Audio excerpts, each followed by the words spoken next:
ধন সম্পদের লোভ কম আর বেশি সবারই আছে। আল্লাহ রব্বুল আলামিন আমাদের রিজিকের মালিক।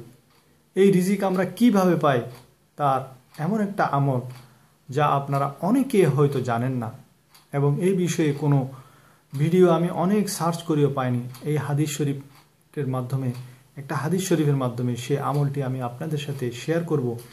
তার আগে আমি আপনাদের সাথে এক বুজুর্গর একটা বয়ান আপনাদের সাথে শেয়ার করতে চাই। তিনি বলছেন যে ওনার কাছে এক লোক, পরিচিত লোক, খুব ধনী লোক, এতই কৃপণ ছিল, উনি তার বাচ্চাদের, উনি স্ত্রীকে, ওনার পুত্রকে যখন অসুস্থ হতো তাদেরকে উনি চিকিৎসা করাতেন না, ডাক্তারের কাছে নিয়ে যেতেন না, বরং তিনি যখনই অসুস্থ হতো তিনি হুজুরের কাছ থেকে পানি পড়া নিয়ে যেতেন। একদিন হুজুর এটা বুঝতে পারলেন, বললেন যে আমার ছেলে খুব জ্বর, মনে হয় তাকে জিনে আসর করছে।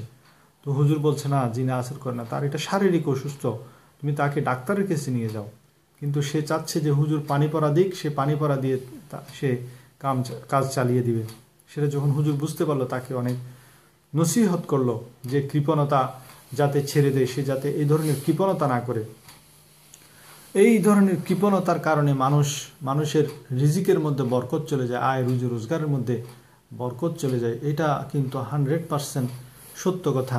অনেক লোক তো, যে হাদিস শরীফের মধ্যে আছে, যখন তোমাদের খাবারের মধ্যে যদি মাছি বা কোনো পোকা পড়ে, তাহলে ওই খাবারের মধ্যে তা চুবিয়ে তার এক পাখার মধ্যে রোগ থাকলে অন্য পাখার মধ্যে শেফা রয়েছে, তা ফেলে দিয়ে খাওয়া যাবে।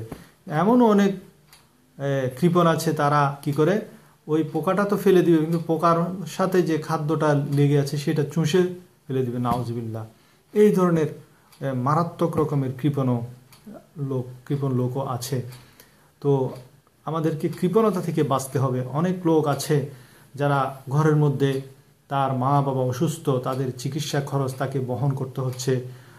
হয়তো তার ছোট ভাই আয় রুজি রোজগার করছে না, তার পড়ালেখার খরচ বহন করতে হচ্ছে, অথবা তার মা বাবা মার নাই, ছোট বোন আছে, বোনের লেখাপড়ার খরচ, ভরণ পোষণের খরচ তার উপর বহন করতে হচ্ছে। অথবা এমনও হতে পারে তার মা বাবা মারা গেছে, কিন্তু তার বোন বিধবা হয়ে গেছে, বিধবা হয়ে এখন সেই বোনের ঘর খরচ তাকে বহন করতে হচ্ছে।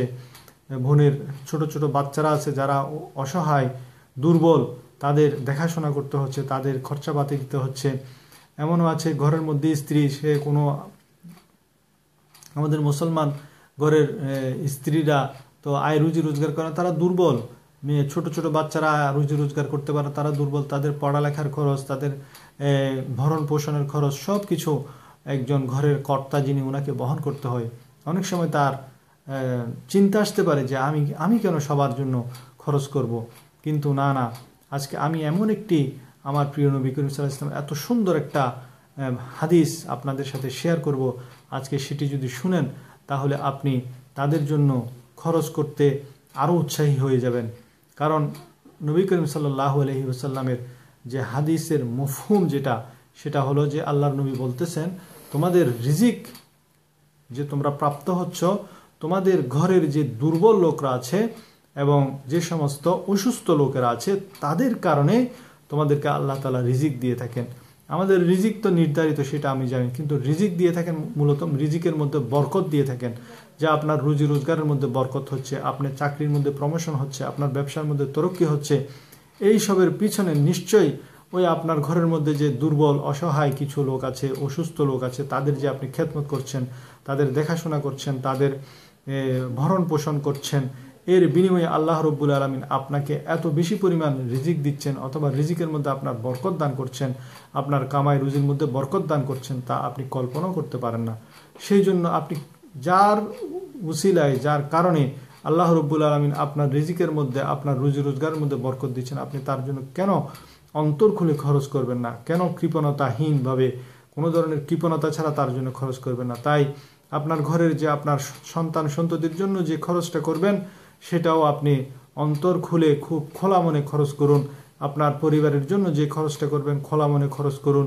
আপনার অসুস্থ পিতামাতা যদি অসুস্থ হয়, তাদের চিকিৎসার জন্য খরচ লাগে, সেটা আপনি খোলা মনে খরচ করুন। আপনার বোন যদি বিধবা হয়ে যায়, তার ছোট ছোট বাচ্চা থাকে, তাদের ভরণ পোষণের দায়িত্ব যদি আপনার কাঁধে এসে পড়ে, আপনি এর জন্য পেরেশান না হয়ে আপনি তাদের জন্য খোলা মনে খরচ করুন। আপনার ছোট ভাই যদি থাকে, সে ছোট ভাই যদি কামাই রুজি না করে, তার খরচ যদি আপনার বহন করতে হয়, তার যদি পড়ালেখার খরচ বহন করতে হয়, তাহলে তার জন্য আপনি খোলা মনে খরচ করুন।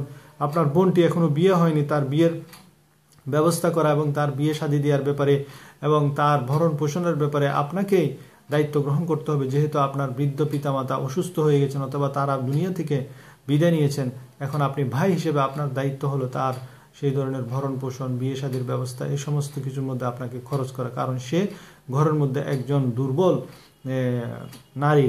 তো এই সমস্ত দুর্বল এবং অসুস্থদের যদি আপনি ভরণ পোষণ করেন, দেখাশোনা করেন, তাদের জন্য খরচ করেন, তাদের দায়িত্ব গ্রহণ করেন, আল্লাহ রব্বুল আলামিন আপনাকে আপনার রুজি রোজগারের মধ্যে, আপনার ব্যবসা করলে ব্যবসার মধ্যে, আপনি চাকরি করলে চাকরির মধ্যে এত বেশি বরকত দান করবেন যে আপনি কল্পনা করতে পারবেন না।